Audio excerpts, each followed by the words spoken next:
ኢንፍላሜሽን በሽታ ኑሞናይትስ ከታየ በሽተኛው ኤንኤስኤድዝ ወይንም ሴሚሰንቴቲክ ፔኒሲሊንዝ መድኃኒቶችን ሳይወስድ አልቀረም ማለት ነው።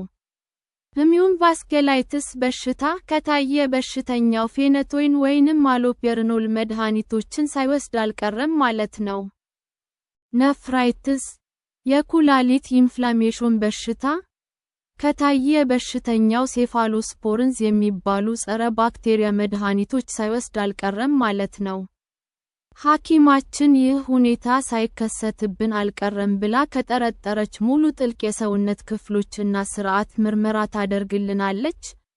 ካርዲዮቫስኩላር የልብ እና ደም ዝውውር ስርዓት፣ ሪናል የኩላሊት እና ሽንት ማስወገጃ ስርዓት፣ ሬስፒራቶሪ የመተንፈሻ አካላት ስርዓት፣ ጋስትሮኢንቴስቲናል የምግብ መፍጫ ስርዓት እና ኒውሮሎጂክ ሲስተምስ የነርቭ ስርዓት።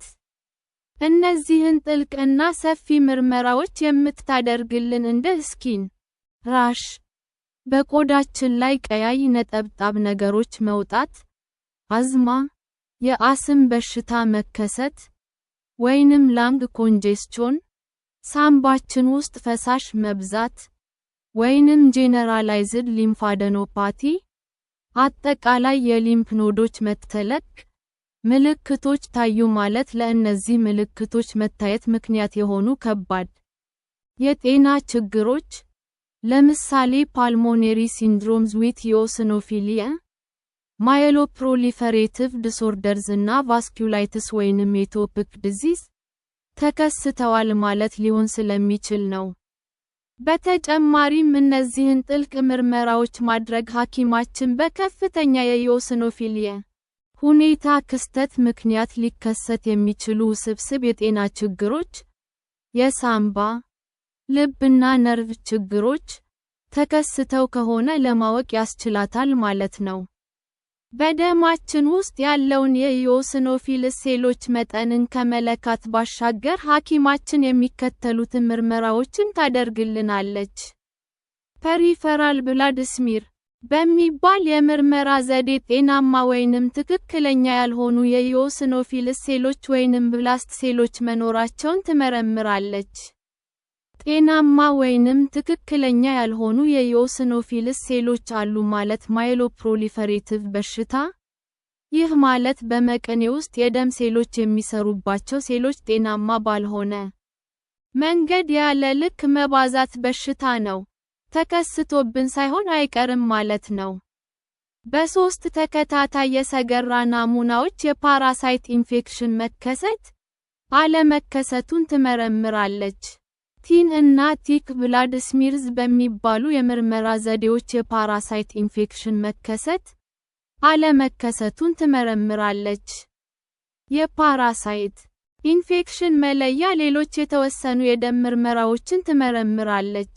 በተወሰኑ የበሽታ መከላከያ ስርዓት ስህተቶች የሚከሰቱ በሽታዎች ላይ በሰውነታችን የሚመረቱ አንቲኒውትሮፊል ሳይቶፕላዝሚክ አንቲቦዲዝ የሚባሉ አንቲቦዲዎች መኖራቸውን ትመረምራለች።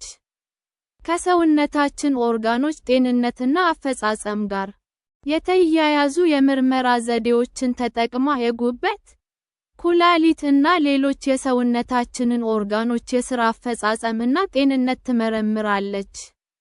የደረት ኤክስሬ ምርመራ ታደርግልናለች።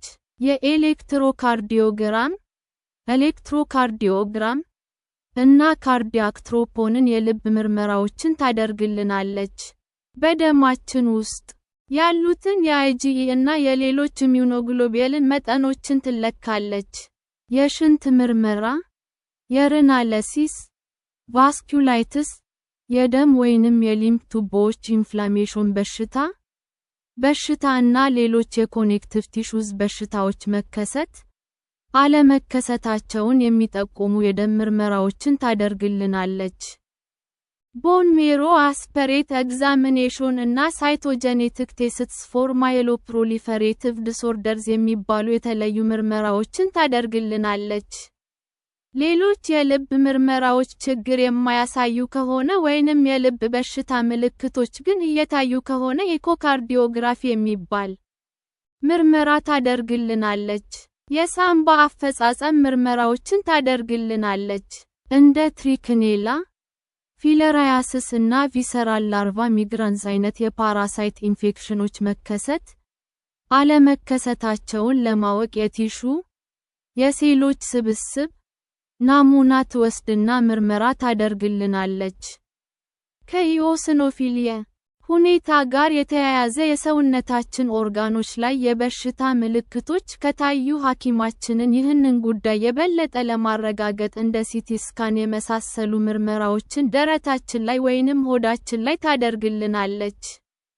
ትሪትመንት አንድ ሜዲኬሽንስ ለበሽታው የሚሰጥ ሕክምና ከኢኦስኖፊሊያ ሁኔታ መከሰት ጋር የሚሰጥ ሕክምና ዋናው ዓላማ ይህንን ሁኔታ እንዲከሰት ያደረጉትን የጤና ችግሮች ማከም ነው። የዚህ ሁኔታ መከሰት ምክንያቶች ለምሳሌ አለርጂ፣ የሕክምና ሪአክሽን ወይንም የፓራሳይት ኢንፌክሽን ሊሆኑ ይችላል። ይህንን የኢኦስኖፊሊያ ሁኔታ በቤት ውስጥ ማከሚያ ዘዴዎች የሚከተሉት ናቸው። ዝንጅብል ዝንጅብል በሰውነታችን ውስጥ የኢኦስኖፊልስ መጠንን ዝቅ ያደርጋል። ዝንጅብሉን ከትፈን ወይንም ጨፍልቀን ሻይ ውስጥ በመጨመር በቀን 2-3 ጊዜ መውሰድ። ተርመሪክ ፓውደር ይህ በሰውነታችን ውስጥ የኢኦስኖፊልስ መጠንን ዝቅ ያደርጋል። ይህንን ዱቄት በጣት ቆንጠር አድርገን 1 ብርጭቆ የፈላ ውሃ ውስጥ በመጨመር መጠጣት። ጂንሴንግ የሚባለው በአየር ማስተላለፊያ ቱቦ ውስጥ የሚከሰቱ የኢንፍላሜሽን ክስተቶችን ይቀንሳሉ።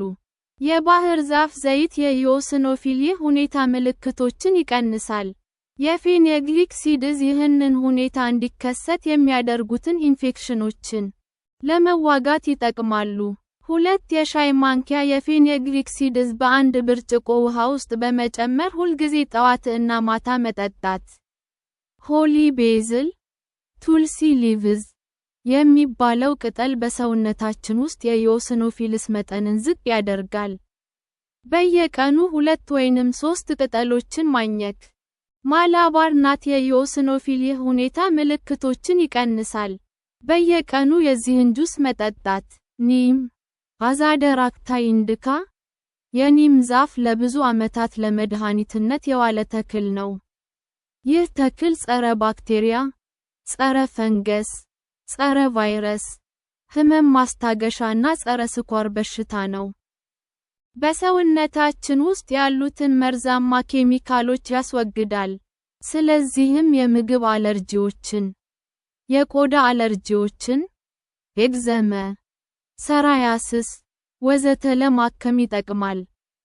ፕሬቬንሽን በሽታው እንዳይዘን መከላከያ ዘዴ። ይህንን ሁኔታ የምንከላከልበት በእርግጠኝነት የሚታወቅ ዘዴ የለም።